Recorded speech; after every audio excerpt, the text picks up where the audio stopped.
C'est bon. Merci d'être venu. Notre sujet concerne l'hôtellerie et le tourisme. Ce que nous ont imposé, c'était les nouveaux enjeux du tourisme et de l'hôtellerie. Donc, on parle de l'enjeu. Mais sachant que vous êtes ici pour les études surtout, nous nous sommes permis d'ajouter les études supérieures et le reste. Maintenant, le sujet donc, nous parlons des enjeux. Qu'est-ce que c'est enjeu? C'est un peu, quelquefois un peu vague. Donc, je me suis permis d'aller regarder dans le dictionnaire. Hop, ça ne marche pas parce que c'est... Hop, maintenant c'est bon. Alors, qu'est-ce que c'est enjeu? D'après le petit Robert, ce que l'on peut gagner ou perdre dans une compétition, une entreprise. Voilà, ce qui m'a retenu, c'est surtout perdre. Donc, quand il y a un enjeu, on risque de perdre. C'est un peu le casino. Donc, il faut faire attention. Alors, première chose, ces enjeux, comment sont-ils? Plus particulièrement, désormais, après le Covid. Alors, c'était toujours identique, depuis toujours, ces enjeux, mais maintenant, ils sont plus nombreux. Vous êtes d'accord? Oui? Si vous n'êtes pas d'accord, vous le dites. C'est pour, voilà. Ils sont plus sérieux et en quantité énorme et de taille. Ce sont ces enjeux. Alors, c'est quoi exactement? Ils étaient humains. Et quand on entend humaine dans l'hôtellerie-tourisme, ça concerne surtout les gens, d'accord? On ne produit pas des blue jeans, etc., mais on est avec les gens pour satisfaire leurs besoins. Mais maintenant, c'est davantage humain, davantage plus sociaux, plus économiques et plus mondiaux, internationaux. Incluant, donc il fallait inclure ça, sinon vous allez me dire, ah oui, mais vous avez oublié de parler de ça, énergie, développement durable, concernant l'environnement, milieu naturel, industriel, urbain, et bien entendu, numérique, digitalisation. Là, maintenant, on entre dans le vif du sujet qui nécessite des études, mais quelle sorte d'études? Concrètes. Si vous êtes là aujourd'hui, c'est le salon de MBA. Moi, je me dis, si MBA, Master vous intéresse, parce que les études jusqu'à présent, ce que vous avez fait, d'après vous, ne vous donnent pas satisfaction. Vous voulez approfondir vos connaissances. Et moi, je me dis, il faut que ces études doivent être du concret. Donc, pas d'être sensibilisé sur des sujets, mais vraiment, le mot serait spécialisé. Sinon, ça ne sert à rien. Alors, donc, moi j'ai dit surtout au niveau master. Et je me suis permis de mettre pour vous à la recherche des études de tourisme l'hôtellerie niveau master, l'enjeu, on revient à l'enjeu, est de ne pas perdre, je vous donne en 1000,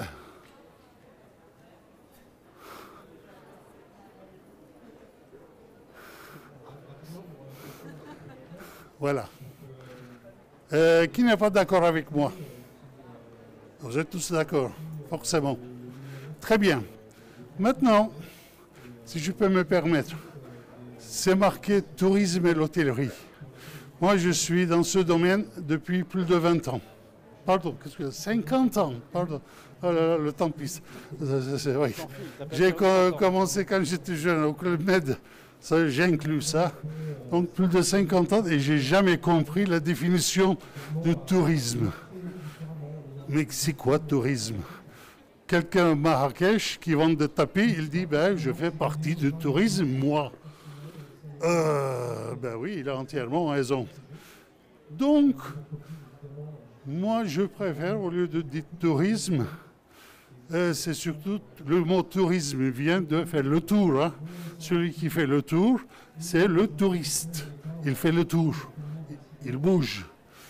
Et donc tourisme, c'est le voyage. L'industrie de voyage, ça je comprends. Et l'hôtellerie. L'hôtellerie, c'est du béton.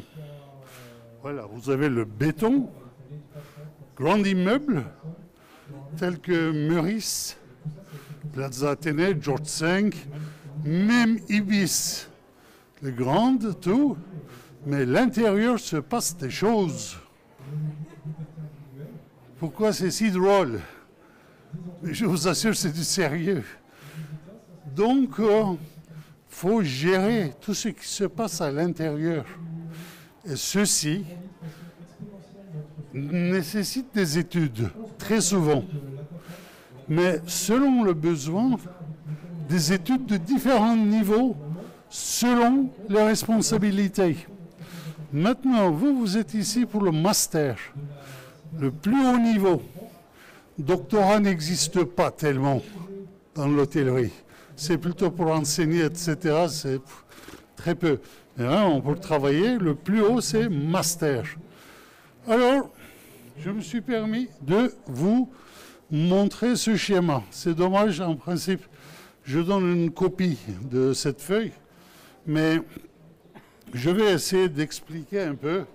Vous avez une bonne vue, là, hein, mettez les lunettes,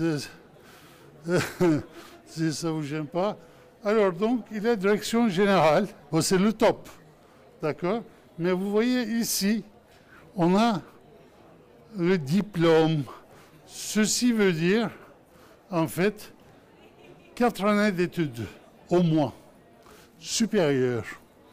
Donc, notre sujet, vous êtes là pour ça, c'est avec ce diplôme, qu'est-ce qu'on peut faire dans un grand hôtel? Une parenthèse, si c'est pour travailler dans un petit hôtel, 40-50 chambres, etc., je vous assure, ce n'est pas la peine de faire des études poussées. Mais quand c'est une question de travailler dans un grand hôtel, à ce moment-là, si c'est extrêmement important pour avoir un bon poste, et surtout d'après tout ce que nous avons vu, les enjeux, désormais surtout, ceux qui ont des niveaux d'études pas très élevés, ils sont facilement remplaçables. Vous êtes d'accord? D'ailleurs, ce qui se passe, hein, voilà, quand il n'y a plus de clientèle, allez hop, désolé, mais nous verrons. Pourquoi? Parce que c'est facile à remplacer, n'empêche. Mais par contre, dès que ça commence à monter, pas si facile. Donc vous vous gardez, vous vous coûtez cher, mais vous restez où vous êtes. Voilà, donc, puisque vous êtes pour le master, à ce moment-là, il faut vraiment mériter ce master. D'accord? Donc, ici, c'est le bâtiment. Forcément, il y a des études, mais pas seulement là.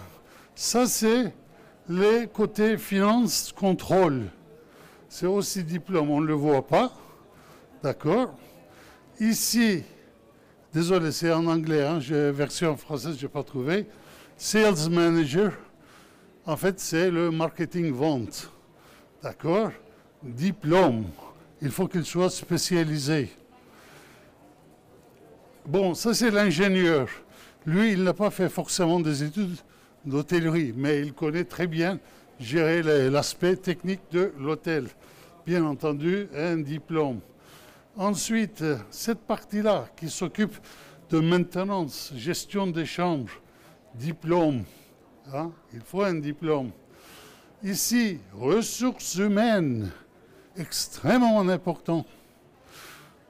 Parce que, en fait, c'est cette ressource humaine qui va permettre l'hôtel de fonctionner comme il faut avec de bons éléments.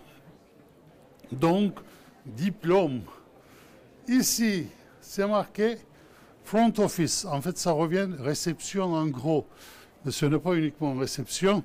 Il y a réservation, réception, main courante, concierge, etc. Bon, ils ont dit cette étoile filante, ça revient à presque BTS, technicienne. D'accord?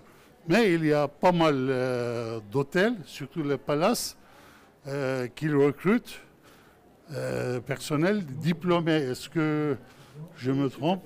Voilà, donc M. Meurice confirme, même ceci, ce n'est plus entre les mains des BTS, mais des diplômés. Voilà, donc, qu'est-ce qu'il y a? Est-ce que j'ai oublié quelque chose? Voilà, ça c'est la direction de restauration. Encore, il faut des diplômes. Attention, il est nullement cuisinier. Hein. Rien à voir avec la cuisine. Les cuisiniers sont en dessous. Même 4 étoiles, Michelin, tout. Mais lui, il faut qu'il soit diplômé. Voilà, donc, ce que j'ai à vous dire, si vous êtes là pour le master, il faut bien choisir les études. Il faut que tout ce que vous apprenez soit du concret. D'accord? Par malheur, si vous voyez, c'est pour sensibiliser l'étudiant, etc. C'est pas la peine. Vous n'êtes pas là pour être sensibilisé. OK? Donc, extrêmement important. Ça prend du temps, ça prend de l'énergie. Et malheureusement, en ma connaissance, ce n'est pas gratuit. Oui, c'est-à-dire des écoles privées qui donnent cette formation à un certain coût. Mais par contre, en termes de rentabilité, tout ce que je peux vous dire, une fois diplômé, c'est vite remboursé, tout ce qu'ils ont payé pour l'école. Quand c'est gratuit, je ne veux pas citer, mais bon, mais à ce moment-là, ce n'est pas si évident. L'expérience parlant. Voilà, et moi je suis là, je passe le microphone à mon ami Gérard, hyper spécialiste de l'événementiel. Ça fait partie du tourisme. C'est pas du tout comme tapis, hein, mais voilà, c'est une des activités de tourisme. Il va vous expliquer et ça va prendre fin. Vous expliquer comment ça marche, vraiment du concret. Meurice. Après, ici, c'est juste en face, hein, vous pouvez aller prendre un pot, ça ne coûte pas trop cher. Hein. Vous verrez un peu, c'est autre chose. Voilà. Est-ce que tu t'es présenté? Non, parce que je ne veux pas faire la publicité de mon école, mais on est là. C'est en face AIM. D'accord. Mais puisque tu insistes, moi j'ai tous les diplômes. BTS hôtellerie, BTS tourisme, licence maîtrise tourisme, Paris 1 Sorbonne. Et en matière de tourisme, j'ai fait Cornell ESSEC, c'est le MBA. Voilà. Je ne vais pas entrer dans le détail de côté travail, mais je suis aussi sciences politiciennes jusqu'au doctorat. Voilà, les deux, c'est bon. Et comme ça, ça m'a permis d'ouvrir cette école. Voilà, merci beaucoup. Voilà. Merci beaucoup. Voilà une belle présentation. Beau parcours, hein, quand même, hein, dans l'hôtel. Moi, tu sais que je suis ingénieur de formation, donc rien à voir avec l'événementiel et le tourisme. Mais bon, il y a des métiers de passion. Donc, je représente Schema Business School, hein, pour le dire. Hein. On est juste en face. Hein. mais on s'aime bien. Donc, la preuve qu'on est là et qu'on collabore. Alors oui, c'est vrai, quand on fait des études de master, l'important, c'est de faire des choses concrètes. On parle aujourd'hui plus en développement des compétences qu'en diplôme. On dit qu'est-ce qu'on va apprendre et qu'est-ce qu'on va obtenir comme compétences. Et effectivement, les compétences, pour les acquérir, ça prend du temps. Il faut être passionné, il faut avoir voilà, de l'investissement, évidemment. L'investissement pas seulement en temps, mais en argent aussi. Parce qu'il faut payer des bons professeurs, il faut payer un bon environnement de travail, bon, et tout le reste, hein, c'est normal. Alors, je vais vous parler un petit peu des enjeux. Alors, post-Covid, hein, on a l'habitude de... Vous avez dû en entendre sur qu'est-ce qu'on va faire après le Covid. Ben, l'idée, c'est... Il y a des enjeux quand même qui sont changeants. On a eu pas mal d'expériences pendant cette expérience Covid, surtout sur la digitalisation. On est allé sur du virtuel, mais en fait, non. Ce qu'on veut, c'est du présentiel. On veut se rencontrer. On veut échanger et quand on fait du métier dans le domaine du tourisme, excuse-moi de dire tourisme du touriste et tourisme d'affaires, on va parler un peu d'événementiel. C'est un peu dur les terminologies parce qu'on va parler de MICE, de tourisme d'affaires, bon, tout un vocabulaire qui est un peu technique et d'expert.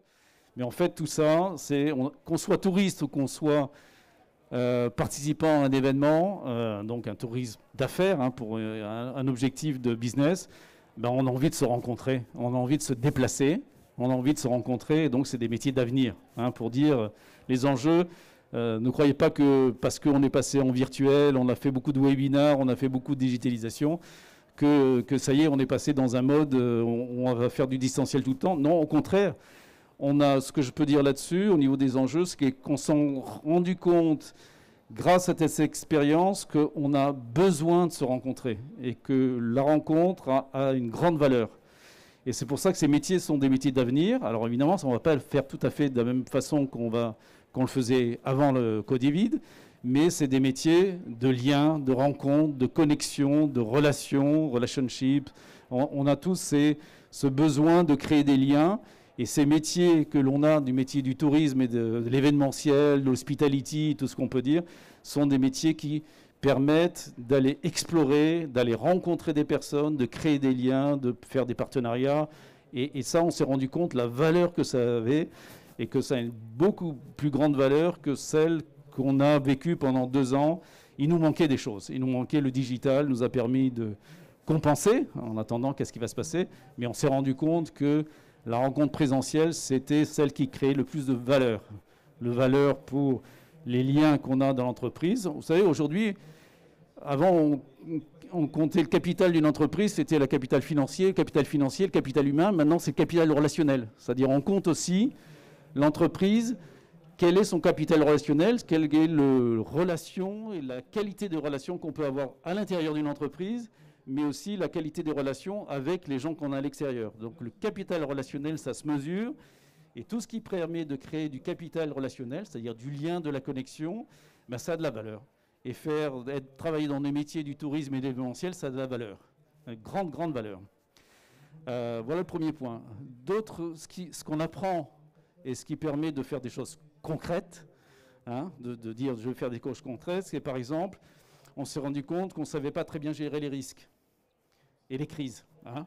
On est tombé dedans et on a vu comment c'était géré. Donc on a besoin aujourd'hui de gens qui sont capables de manager, des managers de la gestion des risques et des crises. C'est des compétences qu'on a besoin de développer et c'est pour ça que dans nos masters, on développe ces compétences de gestion des risques, gestion des crises. Donc on a besoin de gérer, de prévoir ce genre de choses et nos masters, nos managers de demain, ils vont être encore mieux formés là-dessus. On a besoin d'avoir dans ce monde un peu certain des gens agiles. Hein, donc on va former des gens à l'agilité. On va former des gens aussi au développement durable. Tu as dit l'humain, l'économique, l'environnement. On a besoin de former des gens qui vont travailler sur ce qu'on appelle la sustainability, c'est-à-dire tout ce qui est durabilité et dans nos domaines. Et c'est super important. Dans l'hôtellerie, très avancé. Je pense que tu pourras en dire 2 mots là-dessus, sur l'aspect sustainability, développement durable et responsable des entreprises. C'est un enjeu important et on a besoin de former des managers de demain qui soient très... Alors, on a l'avantage que les milléniums et la jeunesse aujourd'hui est très sensibilisée sur le sujet et on va travailler sur les choses concrètes. C'est du concret, ça. On va travailler sur le digital. C'est-à-dire, alors là, on a vécu... Mais le digital, ce n'est pas seulement faire du webinar, c'est comment on utilise le digital et à quoi ça sert vraiment. Et comment on va l'utiliser. On a besoin de gens qui sont... Alors on voit que ça commence à faire beaucoup hein, pour des managers de demain. Et tout ça est en train de changer. On a besoin de gens qui ont des compétences dans la gestion du risque, dans l'agilité, dans le développement durable, dans la gestion des données.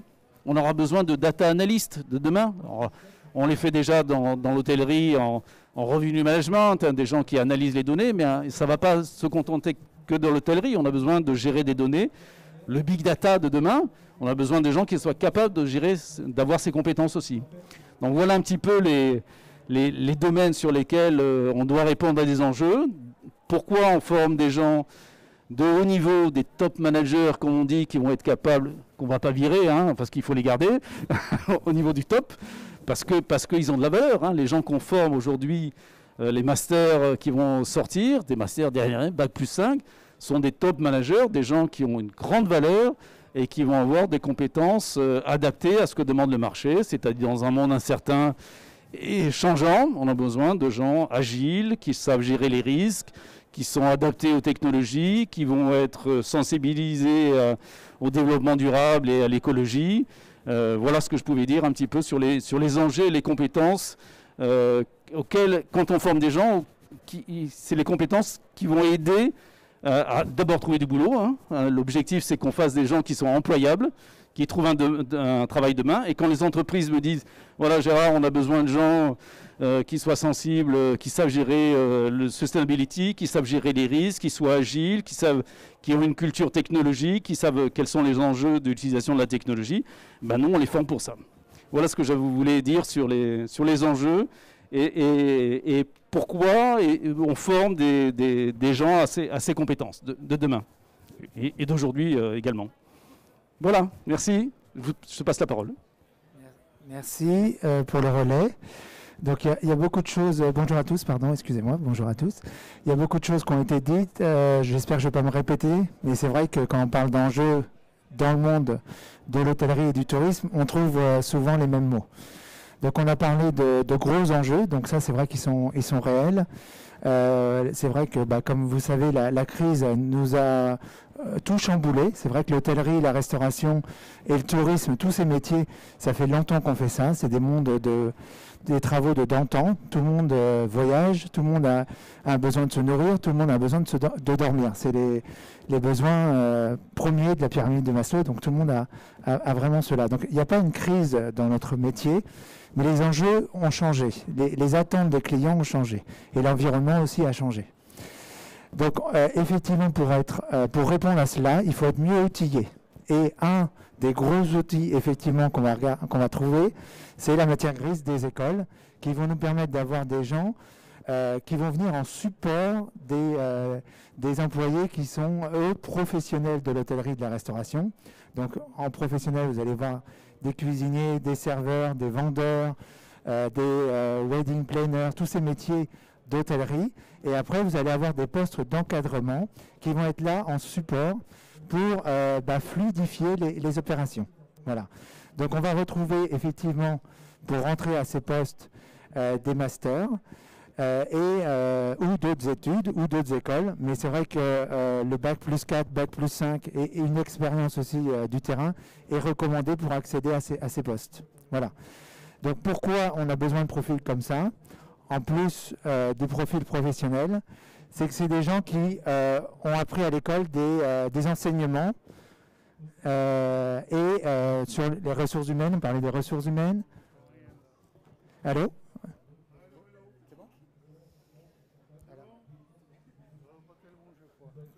Allô? C'est bon? Ok, excusez-moi. On a besoin donc des compétences ressources humaines. Donc là, il y a un nouvel enjeu aussi qu'on n'a pas encore parlé, c'est les employés aussi. L'attente des employés dans tout ce secteur-là a changé. Aujourd'hui, ils veulent être au cœur d'une entreprise, ils veulent faire partie de la stratégie et il faut qu'on les emmène. Ils ne viennent pas aujourd'hui que faire leur métier, ils ont des attentes. On ne manage plus comme avant. On manage avec de l'empathie, on manage avec une cohésion d'équipe. Et ces jeunes, si vous voulez, pour les fédérer, on doit avoir des outils qu'on apprend dans les masters pour les fédérer au projet en commun. Donc là-dessus, les attentes sont très difficiles. Nous, on a une grosse pénurie dans le secteur d'employés parce que les gens se sont dit, OK, tout ça pour ça. Il y a beaucoup d'événementiels, il y a beaucoup de temps à passer. C'est vrai qu'on fait plaisir aux clients, mais voilà, on veut faire partie aussi on veut partager la valeur, la richesse qu'on a parlé tout à l'heure et on veut être au cœur de l'action. Donc là, il va falloir changer un petit peu les modes de management. C'est plus les managements d'avant. Voilà.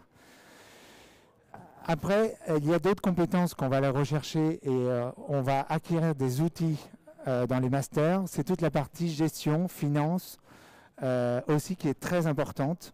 Le monde va très vite et technologique aussi. Le monde va très vite, tout s'accélère. Les clients sont très informés. Donc nous aussi, en parallèle, on doit être parés à répondre à leurs questions et à être agile. On a parlé d'agilité, mais c'est vrai que ce mot, dans l'hôtellerie, le tourisme aujourd'hui, est très important. On doit réagir immédiatement. Si c'est passé, voilà, c'est déjà trop tard, notre concurrent nous a doublé, etc. etc. Donc il faut qu'on soit agile.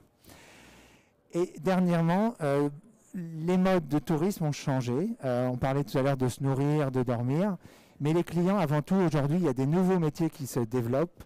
C'est l'empathie, c'est la bienveillance aussi qu'on va donner aux employés, mais qu'on va donner à notre client. Aujourd'hui, pour se différencier, le client, il ne veut pas simplement avoir une belle chambre d'hôtel, un restaurant, etc. Il veut aussi une expérience. Donc on va mettre au milieu, on a parlé des humains tout à l'heure, au milieu aussi de l'entreprise, on va mettre nos clients. Et on appelle ça la guest centricity. On va mettre tout en œuvre pour que le client soit chez lui et on va personnaliser un maximum le service. Donc on va partir un peu de la standardisation, on va venir sur la personnalisation. Qu'est-ce qu'il veut? Comment on va le surprendre? Parce que le service de base, aujourd'hui, c'est pas ce qu'il recherche. Il recherche à être ému, surpris. Voilà. Donc ça, c'est des nouveaux métiers aussi. Donc par exemple, dans l'hôtellerie, tout à l'heure, on voyait l'organigramme, mais en plus, il y a toute une dimension client qui vient se rajouter à cela. Et de la réservation jusqu'au départ du client, on va avoir des petits acteurs qui vont venir mettre de la magie dans l'expérience du client. Voilà. Donc ça, c'est des nouveaux métiers aussi. Et dernièrement, quelque chose qu'on n'a pas parlé ou aussi qui est très important, c'est la concurrence. On a beaucoup de produits dans l'hôtellerie, mais on a des entrants aussi. On a des nouvelles façons de restaurer des clients. Donc, par exemple, le click and collect, tous ces nouveaux canaux de distribution. Il y a le Airbnb, il y a tous ces modes de fonctionnement aussi, de consommation qui ont changé. Donc ça, c'est de la concurrence qui augmente pour nous aussi. Donc ça va être un enjeu aussi dans notre secteur, comment on va réagir et comment on va se différencier et comment aussi on va vivre avec, parce qu'on est obligé de vivre avec. Voilà. Donc ça, on ne peut pas les ignorer, ils sont là. Donc comment on va vivre avec? Donc c'est à nous de se creuser les ménages, de sortir un petit peu des sentiers battus et de trouver des nouvelles façons de capter des clients. Voilà. Donc on a besoin de plus en plus de spécialistes. Notre profession se spécialise par le haut, j'ai envie de dire. Effectivement, la base est très importante, mais la spécialisation par le haut est vraiment d'actualité dans le tourisme et dans l'hôtellerie. Voilà. Voilà. Est-ce que j'ai oublié quelque chose? Non, c'est tout. Merci beaucoup. Oui. Quelques éléments pour rebondir un petit peu sur l'innovation managériale.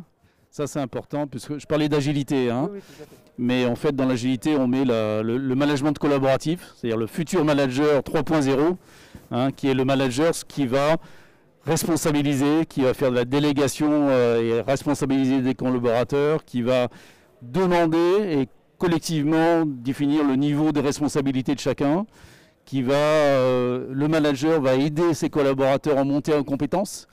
C'est aussi celui qui va non pas choisir une formation, mais qui va adapter et qui va petit à petit, par petite étape, monter les collaborateurs en puissance, toujours vers le haut, vers le haut, vers le haut.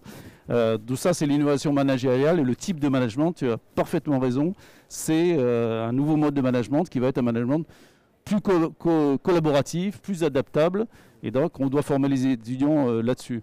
Et sur la partie technologie, c'est-à-dire la gestion de la data, tout ça, pourquoi des data scientists, des data analysts? Parce qu'on a besoin de connaître les clients pour personnaliser un peu plus les expériences qu'il va vivre. Et ce qui se passe dans certaines sociétés, on essaie de faire vivre même l'expérience, commencer l'expérience, même avant qu'il arrive, c'est-à-dire dans le choix de sa destination. Là, je pense que tu peux parler Oui, de ça. effectivement, on peut prendre un exemple concret. On parlait de concret tout à l'heure. Effectivement, là, par exemple, on a parlé de CRM. Bon, ça, c'est quand même assez vieux. Vieux pour certains secteurs d'industrie. Le CRM, c'est un gros ordinateur où on va collecter toutes les habitudes des clients et les fiches clients, etc. Et après, on va dire, une typologie de clients et on va pouvoir faire des actions commerciales différentes en fonction d'un client. Mais là, on va plus loin et pour rejoindre ce que vous disiez, par exemple, on est en train d'investir énormément là-dedans. Nous, dans l'hôtellerie, on parlait de technologie, on a beaucoup de retard et on est en train d'investir beaucoup dans la technologie parce qu'on a compris que la technologie, c'était un outil aussi supplémentaire en plus des études. C'est un outil supplémentaire pour nous faire gagner du temps et gagner en efficacité. Donc, on a investi dans un CRM et l'idée, c'est que le client, qu'il aille dans notre hôtel à Paris, à Londres, en Italie, à Los Angeles, eh ben, il est connu des différents hôtels. Donc, il donne qu'une fois sa carte bleue, par exemple, et on sait ses habitudes. On sait comment il dort, qu'est-ce qu'il aime manger, ses attentes, ses hobbies, etc. Donc, on a des services spécialisés, comme on disait, pour étudier cela avant qu'il arrive. Donc, on va aller regarder sur ce qu'il nous donne comme information. On va aller regarder sur les réseaux sociaux, sur ses réseaux sociaux. On va regarder qu'est-ce qu'il aime. On va regarder sa vie un petit peu, mais sans rentrer en étant intrusif. Ce n'est pas l'idée. L'idée, c'est vraiment quand il arrive, il est ému parce qu'on a pensé à quelque chose. Donc, on va aller voir s'il aime une certaine musique, par exemple. Et quand il arrive dans la chambre, on peut mettre cette musique, par exemple. Voilà. Donc ça, c'est des tactiques qui vont nous permettre de sortir un peu du lot et d'émerveiller encore plus le client. Donc, on a besoin effectivement d'autres compétences aujourd'hui qu'on n'avait pas avant. Donc là, c'est technologique, mais c'est aussi du marketing. Voilà. Donc ça, c'est vaste. L'hôtellerie, effectivement, tout à l'heure, on a représenté 5-6 domaines. Le technique, le commercial, les ressources humaines, la finance et le general management. Mais il y a beaucoup de nouveaux métiers qui émergent aussi et on aura besoin de plus en plus d'experts. Ça, c'est sûr. Voilà. Des questions maintenant, c'est à vous.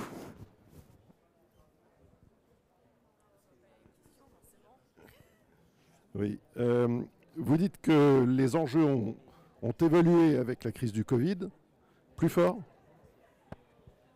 Vous dites que les enjeux ont évolué avec la crise du Covid. En quoi et quelles sont les évolutions majeures qu'il y a eu dans le contenu de vos cours et dans le mode d'enseignement que vous avez eu sur ces deux dernières années ?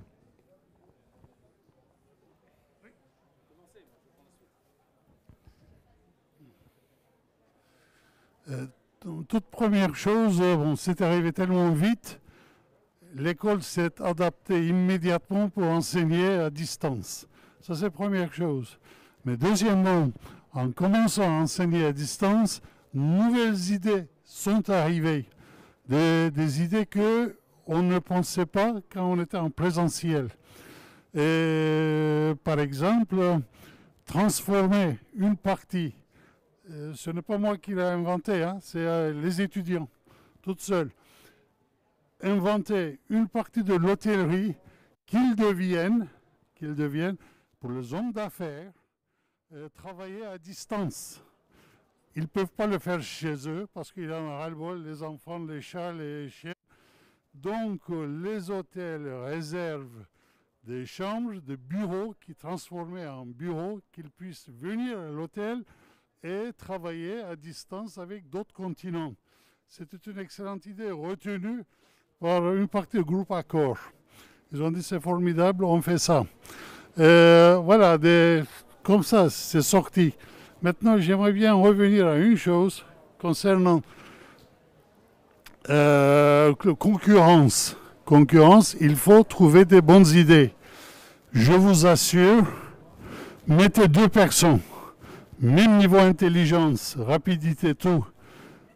L'une qui a eu bonne formation et l'autre n'a pas eu formation, mais rapide.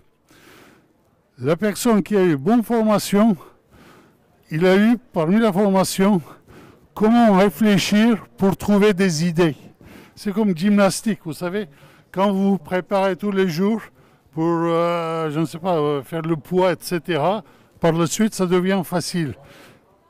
Ce qu'on fait, par exemple, chez nous, il prépare sans cesse, il y a une matière, il faut trouver des idées, développer, présenter en tant que projet. Et ça permet de faire l'exercice physique à l'intérieur.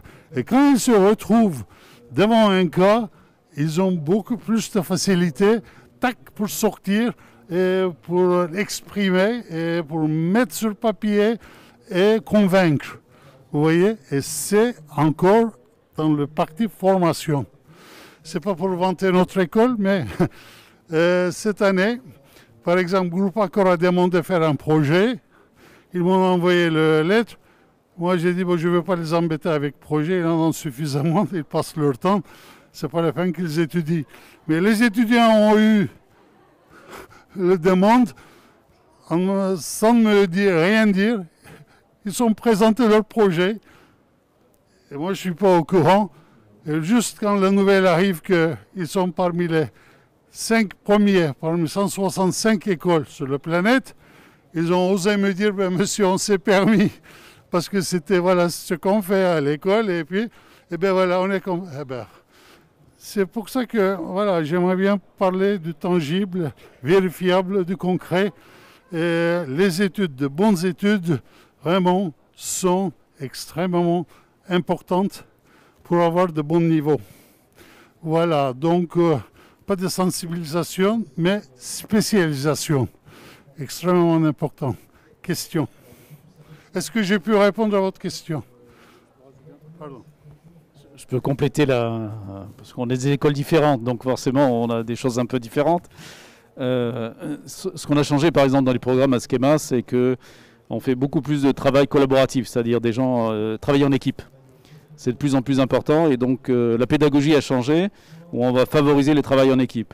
On a favorisé aussi le travail sur des projets stratégiques, non plus des case studies, voilà, on va demander aux entreprises qu'on est plus bien, on fait travailler les étudiants sur des prospectives, quelque chose au service de l'entreprise, mais quelque chose de réel, c'est-à-dire vraiment, et ça même amène des publications, comme si vraiment on faisait de la recherche sur certains sujets, mais c'est réellement des demandes des entreprises. On a travaillé sur de mettre en priorité l'aspect développement durable et responsable, parce que c'est la priorité de demain. Et on travaille aussi sur un peu de prospective, on fait travailler les gens sur de l'intelligence artificielle. Parce que même dans le tourisme et l'événementiel, on va en avoir de plus en plus besoin. Ne serait-ce que déjà dans ce que vous avez cité comme cas, la personnalisation de l'expérience. Je pense que sans intelligence artificielle, on va avoir un petit peu de mal. Il faudra vraiment des gens très spécialisés. L'intelligence artificielle n'est pas là pour remplacer, mais pour aider. Mais il faut que nos étudiants et les futurs managers ils soient un peu à même de savoir, là j'aurai besoin d'intelligence artificielle, là j'aurai besoin d'un fournisseur qui va m'aider, et l'intelligence artificielle peut m'aider. Donc voilà, c'est des choses qui sont... Ça devient de plus en plus, c'est-à-dire des compétences. Et ce qu'on a changé, c'est qu'on ne fait pas de la formation, on fait du développement de compétences. C'est totalement différent. C'est-à-dire on n'est pas là pour faire du savoir, le savoir est accessible par tout le monde. Simplement, on apprend à nos étudiants à apprendre pour qu'ils fassent du long life learning, c'est-à-dire qu'ils apprennent toute leur vie, qu'ils soient capables d'eux-mêmes aller chercher les informations qui vont leur permettre de toujours monter en compétence par eux-mêmes, mais on leur apprend surtout à développer des compétences, c'est-à-dire des compétences qui soient réellement des choses, des métiers. C'est-à-dire qu'on a besoin dans des métiers, des compétences qui peuvent être, qu'on dit, on forme des managers en T, nous. C'est-à-dire des gens qui sont transversalement, qui savent traiter des problèmes, mais qui ont une compétence verticale, voire 2 compétences approfondies. Si on fait que des managers trop experts, ils ne seront pas agiles, ils ne seront pas mobiles. Donc on forme des managers en T. C'est ça qui change dans la pédagogie et dans les changements que l'on opère aujourd'hui. On travaille plutôt en compétences qu'en formation. Voilà. Pour faire le parallèle avec le monde du travail, effectivement, c'est rassurant en tout cas d'entendre ça, parce que effectivement, on a besoin de techniciens, mais on a besoin effectivement d'état d'esprit avant tout, parce que tous les diplômes, on peut tous avoir les mêmes, effectivement, mais un état d'esprit, et puis une remise en cause, et puis une agilité, vraiment. Et donc ça, c'est vrai que sur le monde du travail qui va énormément vite, c'est vraiment très important. Et le travail en groupe, vous avez parlé, voilà, très très bien de mettre ces outils encore en plus dans le bagage du diplôme. Voilà, très bien. Question. Ok, pour conclure, le dernier mot, l'anglais. Il faut maîtriser cette langue si vous voulez avoir un niveau comme il faut pour manager. Sans l'anglais, désolé, surtout dans l'hôtellerie, on ne peut pas. Donc faites en sorte, si vous êtes nul en anglais, si vous n'aimez pas l'anglais, si vous n'avez pas l'intention d'apprendre l'anglais, c'est pas la peine de rêver de devenir grand manager dans l'hôtellerie internationale. Voilà, j'aimerais bien conclure. Est-ce que vous en pensez? Même quand vous parlez en français, vous vous sentez obligé de donner les termes en anglais parce que la version française n'existe pas. Zut. Oui, mais c'est comme ça. Dans l'hôtellerie, c'est encore pire. Même dans les études, on dit food cost. Mais j'ai dit, attends, les coûts de nourriture, non ça... Ah oui, mais bon, on dit toujours food cost. On dit revenue management. Ben, le management de revenus, allez, gestion. Ah oui, mais non, etc. C'est très important. D'abord, ça élargit les connaissances parce que la littérature, les textes, énormément sur la nouveauté. On peut lire, on peut apprendre, on peut développer ses connaissances. Donc, si vraiment vous avez l'intention, l'anglais est indispensable. Voilà. Je vais juste conclure sur le côté international. C'est que dans les écoles maintenant, les écoles françaises, il y a de l'attractivité. Hein, on est plutôt attractif et on a beaucoup d'étudiants étrangers. Hein. Donc les étudiants, ils sont déjà, non seulement l'anglais, c'est qu'ils sont du multiculturel et on a même des modules de cohésion culturelle. Parce qu'entre un Chinois et un Français, il peut y avoir quelques problèmes, ou entre un Chinois et un Colombien, ou un Africain du Nord. Donc on a des séminaires de cohésion culturelle pour les faire travailler ensemble, mais ils baignent déjà dans de l'international. Pas seulement dans la langue, ou dans les case studies ou les contacts, mais directement entre étudiants. Études de cas. Oui, excuse-moi, études de cas. Ok. Tu conclus? Non. Est-ce qu'il y a une dernière question? Dernière question, on a le temps ou... Allez. Une dernière question de... Non, c'était clair. Ah, une dernière question. Allez. Petite question. Au niveau justement de la langue, donc l'anglais c'est primordial et par exemple en troisième langue, quel serait... Je peux répondre là-dessus parce que ce qui a été dit, c'est très vrai. C'est la culture aussi du client. Donc c'est avant tout, si on veut parler à un Chinois, on va aussi nous recruter différentes typologies de compétences là-dessus aussi. C'est pas que la langue. Il y a aussi une phase, voilà, chercher le terme, c'est très, très exact, c'est la culture aussi du pays qui est très importante et l'état d'esprit encore une fois. Rapidement, parmi nous par exemple, il y a des étudiants qui ne parlent même pas un seul mot français. Mais pour le stage, surtout les palaces, ils disent s'il vous plaît, venez. Et après le stage, pour le travail, l'hôtel s'adresse à la préfecture parce que l'étudiant, il est japonais. Et donc pour accueillir les Japonais, il est russe. Pour accueillir les Russes, il est enfin les pays qui envoient des touristes. D'accord? Ben voilà, donc comme vous dites, à part l'anglais, troisième langue, c'est formidable. Mais déjà, si l'étudiant maîtrise l'anglais, voilà, c'est très bien. Voilà. Question? Oui? Ben voilà, merci beaucoup et bon courage. À bientôt.